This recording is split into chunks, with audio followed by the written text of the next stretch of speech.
नमस्कार। सुबह के 9 बज चुके हैं। गुड मॉर्निंग इंडिया के इस खास शो में आपका बहुत बहुत स्वागत है। मैं हूं आपके साथ जया कौशिक। तो सीधे आपको बता देते हैं, आज देश के पहले प्रधानमंत्री जवाहरलाल नेहरू की 134वीं जयंती है और इस खास मौके पर दिल्ली में नेहरू जी की समाधि शांतिवन की तस्वीरें आप देख रहे हैं। कुछ वक्त पहले की ये तस्वीरें हैं। कांग्रेस के अध्यक्ष मल्लिकार्जुन खड़गे पहुंचे हैं, पुष्पांजलि अर्पित की है यहाँ पर। और यहाँ पर कांग्रेस की वरिष्ठ नेता सोनिया गांधी भी इस मौके पर मौजूद थी। तो यहाँ पर श्रद्धांजलि दी जा रही है देश के प्रथम प्रधानमंत्री को। इसके अलावा कई कांग्रेस के जो नेता हैं वो भी शांतिवन पहुंचे चाचा नेहरू को श्रद्धांजलि देने के लिए। दरअसल आज का दिन जो है वो बाल दिवस के रूप में भी मनाया जाता है और बाल दिवस हर साल जवाहरलाल नेहरू की जयंती यानी कि आज 14 नवंबर को मनाया जाता है।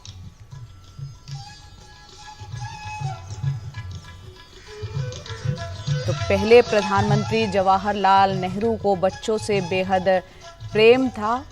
वो उन्हें प्यार से बच्चे उनको चाचा नेहरू कहते थे और बाल दिवस के रूप में हर साल 14 नवंबर को मनाया जाता है। ये एक विशेष दिन है जो बच्चों के अधिकारों और उनकी शिक्षा को बढ़ावा देने के साथ साथ चाचा नेहरू की याद के लिए भी मनाया जाता है। तो रंग बिरंगे गुब्बारों के संग चाचा नेहरू की जयंती को यहाँ पर मनाया जा रहा है। पुष्पांजलि अर्पित करने के लिए, श्रद्धांजलि देने के लिए कांग्रेस के तमाम नेता यहाँ पर पहुंचे हैं शांतिवन।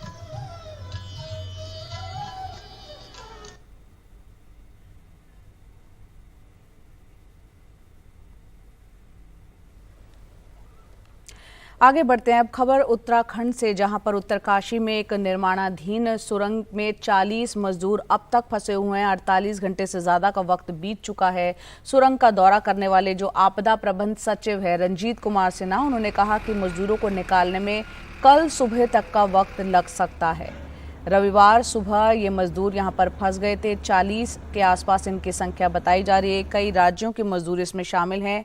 राहत की खबर यह है कि सभी फंसे हुए मजदूर वो सुरक्षित बताए जा रहे हैं। उन्हें पाइप के जरिए दवाइयां, खाना, पानी और ऑक्सीजन पहुंचाया जा रहा है। आप तस्वीरों में देख रहे हैं किस तरह से यहाँ पर बचाव का काम चल रहा है। लगातार कोशिशें चल रही है। जो मलबा है उसको हटाने का काम चल रहा है। एक चुनौती ये भी है कि जब मलबे को हटाया जा रहा है तो कई जगह बार बार लैंडस्लाइड की दिक्कत भी सामने पेश आ रही है। ताज़ा अपडेट ये है कि 21 मीटर हिस्से में गंदगी, जो यहाँ पर मलबा है, उसको हटा लिया गया है। 40 मीटर हिस्से तक मलबा गिरा हुआ है और साथ ही पाइप डालकर सुरक्षित रास्ता यहाँ पर बनाया जा रहा है। करीब 3 फीट चौड़े पाइप को यहाँ पर लगाया गया है और ड्रिलिंग मशीन और तमाम तरह की जो मशीनें पहाड़ों में इस्तेमाल होती हैं उनका इस्तेमाल यहाँ पर किया जा रहा है। फंसे हुए सभी मजदूरों को बाहर निकालने के लिए और उनसे संपर्क बनाया हुआ है। लगातार जो राहत कर्मी हैं उनके संपर्क में हैं। किशोर रावत हमारे जो सहयोगी हैं उत्तर काशी के सिलक्यारा, जहां पर ये निर्माणाधीन सुरंग का एक हिस्सा ढह गया था, वहां से लगातार रिपोर्ट कर रहे हैं। कुछ वक्त पहले उन्होंने जो रिपोर्ट भेजी है वो देखते हैं। लगभग 48 घंटे से ज़्यादा हो चुका है इन 40 लोगों को इस टनल में फंसे हुए और लगातार इनको निकालने का प्रयास किया जा रहा है। हर वो संभव प्रयास किया जा रहा है ताकि इन 40 लोगों की जान बच सके। लगातार कई चीज़ें यहाँ पर बड़ी बड़ी मशीनें लाई गई है और ताकि जो 40 लोगों की लाइफ सेविंग की सके। ये 900 mm के बड़े पाइप आए हैं और इन पाइप के ज़रिए ही इन लोगों को बाहर निकालने का एक बड़ा प्रयास किया जा रहा है। लगभग 8 से 10 घंटे की ये सफ़र करते हुए पाइप यहाँ पर पहुँचे हुए हैं और एक ऑगर मशीन आई है। उस ऑगर मशीन के बारे में मैं थोड़ा समझा, वो पीछे सामने देख सकते हैं ऑगर मशीन है। वो मशीन अंदर ड्रिल करेगी और ड्रिल करने के बाद मैं इसको थोड़ा एक्सप्लेन करना चाहूँगा कि किस तरीके से वो ड्रिल करेगी। दरअसल अंदर जो मलबा है वो बार बार गिर रहा है। ऑगर मशीन का इस तरीके से आगे ड्रिल जाएगा, वो इसी जगह पर होल करेगी। आसपास के क्षेत्रों को कुछ दिक्कत नहीं होगी। यहीं से जब वो ड्रिल करके अंदर भेजेगी और यहाँ से 900 mm के पाइप अंदर डाले जाएंगे ताकि इन लोगों को बाहर सुरक्षित निकाला जा सके। रात भर इनको खाना दिया गया है, पाइप के जरिए इनको बात की गई है ताकि इनको दिमागी तौर पर मजबूत किया जा सके, क्योंकि अंदर की सिचुएशन काफ़ी क्रिटिकल हो सकती है। ऐसे में लगातार रेस्क्यू ऑपरेशन चल रहा है और सभी का एक मकसद है इन 40 लोगों को सुरक्षित बाहर निकाला जा सके। तिलक्यारा टनल से एनडीटीवी इंडिया के लिए किशोर रावत। आगे बढ़ते हैं, बात करते हैं पोल्यूशन की। दिल्ली एनसीआर में गुरुवार को हमने देखा बरसात हुई, उसके बाद जहां प्रदूषण में थोड़ी राहत मिली थी और उसके बाद दिवाली के बाद से हालात फिर से यहां पर बिगड़ गए हैं। आज सुबह हवा में प्रदूषण का स्तर गंभीर श्रेणी में पहुंच गया है। दिल्ली में आज सुबह करीब 7:30 बजे एयर क्वालिटी इंडेक्स 366 दर्ज किया गया। हालांकि प्रदूषण के मामले में देश के जो 10 बड़े शहर हैं उनमें दिल्ली 10वें नंबर पर है। बाकी जगह भी बहुत ज़्यादा प्रदूषण है। सबसे ज़्यादा प्रदूषित उत्तर प्रदेश का बागपत का इलाका है, वहाँ पर AQI आज 414 दर्ज किया गया। फरीदाबाद और गुरुग्राम में भी गंभीर श्रेणी में वायु का स्तर बना हुआ है, 400 के आसपास AQI है। इसके अलावा नोएडा में AQI 374, ग्रेटर नोएडा में 362 और गाजियाबाद में 358 है। कुछ देर पहले हमने हमारे सहयोगी परिमल कुमार से पोल्यूशन को लेकर तमाम आंकड़ों के बारे में बातचीत की, वो सुनते हैं। बाहर हालात बेहतर नहीं है, जो आंकड़े हैं उसी की तस्दीक अगर आप बाहर निकलेंगे तो आपको महसूस होगा। और यहाँ पे ये समझना है कि कल ये चर्चा हो रही थी जब हम दिवाली के तुरंत बाद commission for air quality management के मेंबर सेक्रेटरी से मिले, तो उन्होंने कहा कि करीब 70-80 पॉइंट का जो इजाफा हुआ है, जो दिवाली के दिन का एयर क्वालिटी इंडेक्स था वो करीब 220 था और उसमें वो 300 पहुंच गया था दिवाली की सुबह में। वो धीरे धीरे बढ़ते हुए जो अभी आ रहा है, आपको असर जो दिख रहा है वो उन सब चीजों का मिला जुला असर है। क्योंकि अगर आप मिनिस्ट्री ऑफ अर्थ साइंसेज के डेटा को अगर देखेंगे तो उसमें अदर सोर्सेज सीधे तौर पे इशारा जो थी इस बात को लेके अदर सोर्सेज में कि पटाखे और बाकी चीजें जो हैं, जो आमतौर पे इतनी बढ़ोतरी नहीं होती थी, उसका कंट्रीब्यूशन अभी के पॉल्यूशन में करीब 20% का है। वेहिकुलर पॉल्यूशन की बात करें तो उसका कंट्रीब्यूशन दिल्ली की आबो हवा में करीब 16% का है। बायोमास बर्निंग इस बीच में थोड़ा सा कम हुआ है, जो कभी 35-36% पे चला गया था, वो करीब 13% के आसपास है। तो जो अदर सोर्सेज की बात कर रहे हैं वो दिवाली के बाद से दिखना शुरू हुआ है, कल से दिखना शुरू हुआ है और वो उसमें एक बड़ा गैप दिखने को मिल रहा है। जो परसेंटेज है वो बड़ा उछाल है वो, और ये सीधे तौर पर commission for air quality management जो ग्राफ लगाने के लिए जिम्मेदार होती है, जो स्टेट से कोऑर्डिनेट करती है, उन्होंने भी माना कि जो पटाखों का इस्तेमाल हुआ उससे पॉइंट में इजाफा हुआ। और हमने भी देखा कि किस तरीके से सुप्रीम कोर्ट के आदेश के बाद पटाखे चलाए गए, जलाए गए। तो एक तरफ सख्ती है, दूसरी तरफ समझदारी भी है। समझदारी हम जैसे लोगों को होनी चाहिए, सख्ती प्रशासनिक तौर पे होनी चाहिए थी, वो नहीं हुआ। और फिलहाल दिल्ली की स्थिति बेहतर नहीं, आबो हवा बेहतर नहीं, और एनसीआर की भी कमोबेश ऐसी ही स्थिति है। बल्कि एनसीआर में सीवियर कैटेगरी में एयर क्वालिटी इंडेक्स है, दिल्ली में वेरी पुअर कैटेगरी में हम लोग हैं। तो 358 के आसपास, 358-360 के आसपास जो औसतन AQI है वो फिलहाल दिल्ली का है, जो अपने आप में बेहद खराब माना जाता है। और दिल्ली और मुंबई के रेलवे स्टेशनों पर लगातार भारी भीड़ उमड़ रही है। आपको हम दिखाते तस्वीरें नई दिल्ली रेलवे स्टेशन की और मुंबई के लोकमान्य तिलक रेलवे स्टेशन की। वहां पर आप ये देखिए, नई दिल्ली रेलवे स्टेशन है, यहाँ पर पैर रखने तक की जगह नहीं है क्योंकि मौका ऐसा है, छठ का त्यौहार है। छठ पूजा के लिए बहुत से लोग जो हैं अपने अपने राज्यों में लौटते हैं, दिल्ली से सफ़र करते हैं और यहाँ पर आप तस्वीरों में देख रहे हैं कितनी भीड़ है नई दिल्ली रेलवे स्टेशन पर। सबको घर जाने की चाहत है, त्यौहार के मौके पर घर लौटना चाहते हैं, लेकिन भीड़ इस वक्त काफ़ी ज़्यादा है।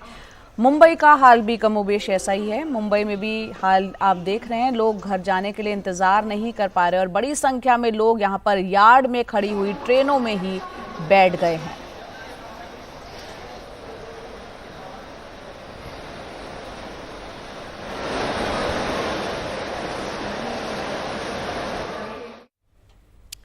तो छठ पर अपने घर जाने के लिए दिल्ली के आनंद विहार स्टेशन पर भी काफ़ी ज़्यादा भीड़ है, लेकिन राहत की बात यह है कि रेलवे ने बिहार उत्तर प्रदेश जाने के लिए कई स्पेशल ट्रेनें चलाने का ऐलान किया है। आनंद विहार स्टेशन से आइए देखते हैं हमारे सहयोगी यूसुफ की ये रिपोर्ट। छठ पर रेलवे ने बिहार और उत्तर प्रदेश के लोगों के लिए बड़ी सौगात दी है और छठ को लेकर कई स्पेशल ट्रेन भी चलाई जा रही हैं। आज हम मौजूद हैं आनंद विहार रेलवे स्टेशन पर, जहां पर कई यात्री यहां पर अपना सामान रख के वेट कर रहे हैं, अपनी ट्रेनों का वेट कर रहे हैं। तो कहां जा रही है आंटी? गांधीनगर, दिल्ली से आप जा रहे हैं आज? बिहार से आ रही गांधीनगर। अच्छा, बिहार से आ रहे हैं, आज दिल्ली आ रहे हैं। तो जैसा कि देखा कि कई लोग बिहार से दिल्ली भी आ रहे हैं अपने संबंधियों के साथ, अपने रिश्तेदारों के पास, अपने दोस्तों के पास। और जैसे देख सकते हैं, आप कहाँ जा रहे हैं? बिहार जा रहे हैं छठ पूजा के लिए। छठ पूजा के लिए। अच्छा, तो ट्रेन मिल गई? ट्रेन मिल जाएगा, सब मिल जाएगा। हाँ, ट्रेन मिल जाएगा। अच्छा, तो काफ़ी लोग हैं यहाँ पर, और भी लोग हैं काफ़ी जो यहाँ पर खड़े हुए हैं, अपनी ट्रेन का इंतज़ार कर रहे हैं। कई लोगों को ट्रेन मिल चुकी है, काफ़ी भागा दौड़ी है, अफरा तफरी है यहाँ पे।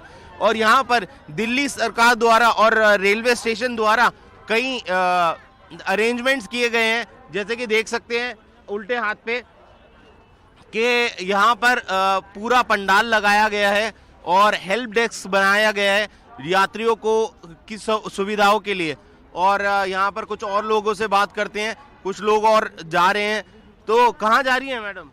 गाँव जा रहे हैं। गांव कहाँ पे? मुजफ्फरपुर जिला। अच्छा, और बिहार ये क्या कहते हैं, छठ पूजा के लिए जा रहे हैं? जी हाँ। अच्छा, तो फैमिली के साथ जा रहे हैं? हाँ जी, सब फैमिली। तो टिकट कंफर्म मिल गई? नहीं मिला है अभी। अच्छा, तो कब बुकिंग कराई थी? बुकिंग तो कराए नहीं थे, जल्दीबाजी में कहे कि चले जाएंगे, लेकिन अभी तक भी नहीं सीट मिला है। सीट नहीं मिला है, सीट कंफर्म नहीं हुआ। तो कई लोग परेशान हैं जो जा नहीं पा रहे हैं, कहीं जैसे कि इनकी सीट कंफर्म नहीं हुई है। तो अगर देखेंगे तो काफ़ी लंबी कतार है यहाँ पर लोगों की, जो लाइन लगा के अंदर बढ़ रहे हैं। अभी भी कोशिश कर रहे हैं कि भाई अंदर जाएं, जल्दी से जल्दी अपनी ट्रेन पकड़ें और अपने घरों की तरफ जाएं। दिल्ली से यूसुफ खान, एनडीटीवी इंडिया के लिए।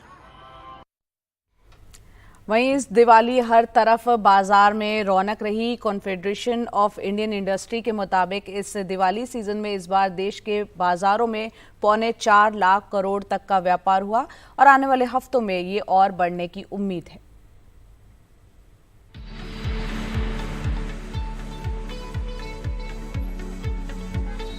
दिल्ली के बंगाली मार्केट की मशहूर दुकान बंगाली स्वीट्स के मालिक गिरीश अग्रवाल खुश हैं। इस दिवाली पर मिठाई कोरोना से पहले जितना बिका करती थी उससे ज्यादा बिकी। दिल्ली में क्या मैं समझता हूँ, नॉर्दर्न इंडिया में जहाँ दिवाली ज़्यादा मनाई जाती है, सेल्स अच्छा रहा। कोविड के बाद ये पहला साल था जो सेल्स बेटर रहा। ये महत्वपूर्ण बात है। हम इससे पहले कोरोना संकट के दौरान भी आपके पास आए थे, सेल में बहुत बड़ी गिरावट हुई थी। तो क्या आप कोरोना के पहले वाला जो स्तर था बिक्री का, मिठाइयों का, वो स्तर आपने हासिल कर लिया इस बार? बिल्कुल हासिल किया जी, और जो पहले स्तर था उससे बेटर ही रहा व्यापार। लोगों ने इस बार होली 2020 के बाद बड़े होश उल्लास से मनाई, बड़ी खुशी से मनाई, और लोगों ने बड़ी शिद्दत के साथ, अब मतलब जब वो इतना निकल के आए बाहर तो बहुत परेशान थे, लेकिन इस बार दिवाली बहुत बढ़िया रही थी। Confederation of all India traders के राष्ट्रीय महामंत्री प्रवीण खंडेलवाल कहते हैं, इस साल दिवाली सीजन में देश भर के बाजारों में करीब 4.25 लाख करोड़ से ज्यादा का रिकॉर्ड व्यापार हुआ और ग्राहकों ने इस सीजन में अच्छी खरीदारी की। और अभी जबकि गोवर्धन पूजा बाकी है, भैया दूज होना बाकी है, छठ पूजा बाकी है, और इसके बाद तुलसी विवाह होना बाकी है। लगभग 50,000 करोड़ रुपए का कारोबार और अभी होने की संभावना है। दिवाली के टाइम में रिकॉर्ड सेल इस वक्त देखने को मिली है। सिर्फ कंज्यूमर मार्केट में नहीं, इवन आप अगर ज्वेलरी सेक्शन देख लीजिए, आप कार ऑटो सेक्टर में देख लीजिए, आप हाउसिंग सेक्टर में देख लीजिए, हर तरह हर जगह एक बहुत ही पॉजिटिव सेंटिमेंट देखने को मिलता है कंज्यूमर के माइंड में। त्योहारों के दौरान लगभग 4.25 लाख करोड़ के व्यापार में सबसे ज्यादा करीब 13% हिस्सेदारी खाद्य एवं किराना का रहा, जबकि 12% हिस्सा कपड़ों का, 9% ज्वेलरी का और करीब 20% ऑटोमोबाइल, हार्डवेयर, इलेक्ट्रिकल, खिलौने सहित अन्य वस्तुओं एवं सेवाओं का रहा। कारोबारियों को उम्मीद है कि सीजन अभी शुरू हुआ है, आने वाले दिनों में व्यापार और बढ़ेगा। दिल्ली से कैमरा पर्सन कानन पात्रा के साथ हिमांशु शेखर, एनडीटीवी इंडिया।